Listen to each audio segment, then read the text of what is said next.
अंदर और बाहर होगे तो कितना डिफरेंट है इसमें, तापमान में, फ्रेश हवा में।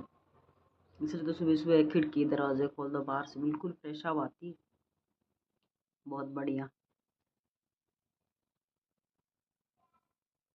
डायना में फ्रेश हवा लेती, मैं शाम को बैठती हूँ तो ही बैठ जाती है, हिलती नहीं जब तक। अगर मैं 2 घंटे बैठी रहूँ तो 2 घंटे बैठी रहेगी। हाँ डायना दिखाती, डायनू इधर देखना अम्मा, डायना ओ डायनू गुगू, इधर तो देख, इधर को देख, आपको हाय बोल, हाय बोल दे, हाय तो बोल दे। देखो गाइस मैंने इसके बाल कटा दिए, आप कह रहे थे ना इसके बाल बढ़ रखे, मैंने कटा दिए इसके बाल। ऐसा देखना, ओहो ये भी कम नहीं है ना, ऐसे बोलते हैं डायना और मैं एक जैसे हैं हम और डायना।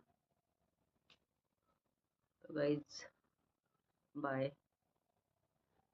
अब उसका काम भी बहुत सारा है, कुछ न कुछ काम रोज होता है बहुत ज़्यादा।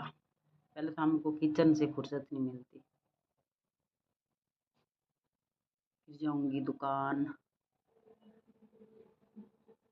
फिर एक सरप्राइज दूंगी थोड़े दिन बाद दुकान का। Bye guys.